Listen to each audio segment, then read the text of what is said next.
Hey, what's up mga kabayan? Welcome back sa ating panibagong video, and this is Ilonggo Bisdak in Europe mga kabayan. So nakabase ako ngayon sa Croatia.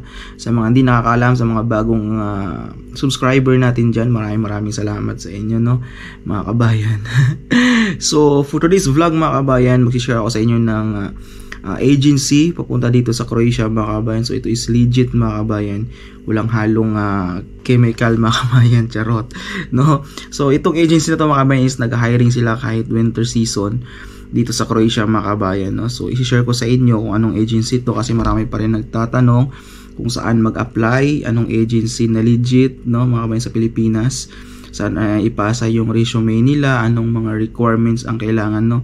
Ano ba yung mga jobs hiring papunta dito sa Croatia mga kabayan. So marami, at isa itong agency na to, aside sa Human Link mga kabayan, isa itong agency na nag-hired papunta dito sa Croatia mga kabayan. So bagong lahat mga kabayan, mag-i-intro muna ako. Pasok.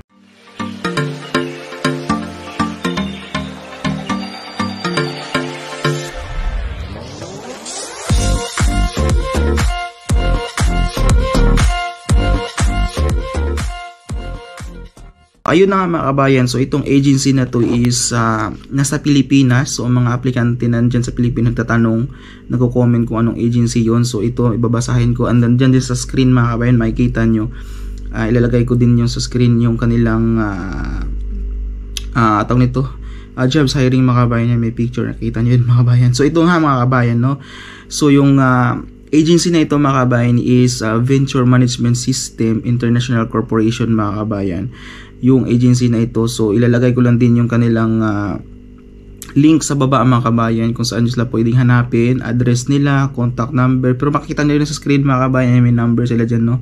So ano ba yung mga hiring nila mga kabayan?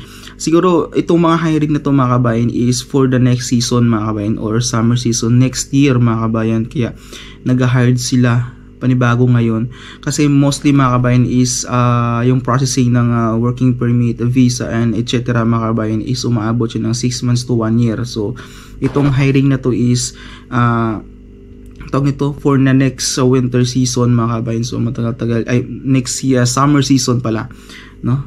So ito yung kanilang mga jobs hiring mga kabayan. Meron silang housekeeping manager assistant mga kabayan. So kung ikaw ay may experience dyan sa Pilipinas, nakita nyo, no, as a housekeeping manager mga kabayan, so isa ka sa pwede mag-apply dito, qualified ka mga kabayan.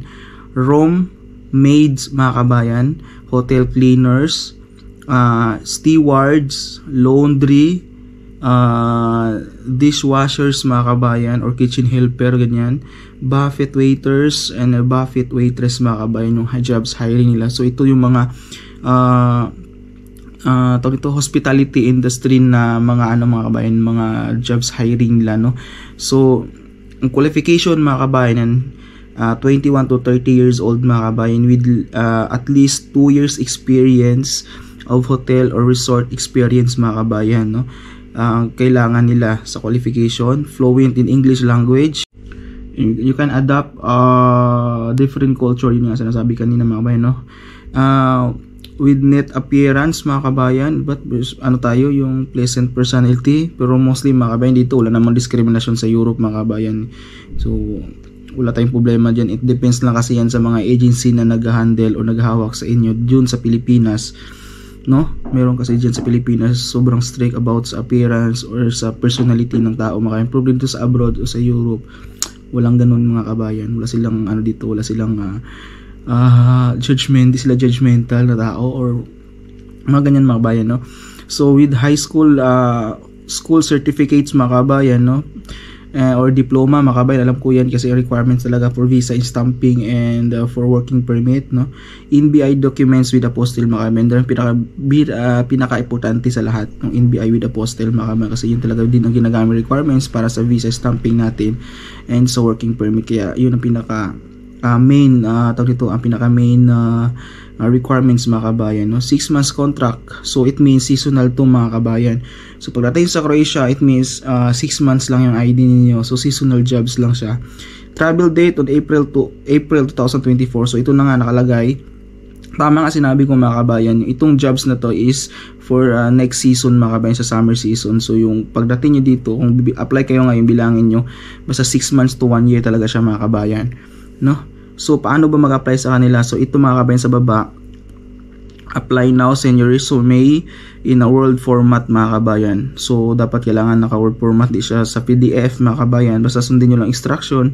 Ayun, hospitality vmsi4@gmail.com mga kabayan. Ilagay ko din yung link sa baba, ilagay ko yung Gmail nila kung paano kayo mag-apply, contact number nila, so license sila ng POEE mga kabayan. Ilagay ko yung contact number, address nila kung mag-walk-in kayo mga kabayan, no? Ayan, no fees in any form and on a purpose will be collected from the applicants mga kabayan. Beware of illegal recruiters and human trafficking mga kabayan. So at least may pinapaalala sila mga kabayan, no?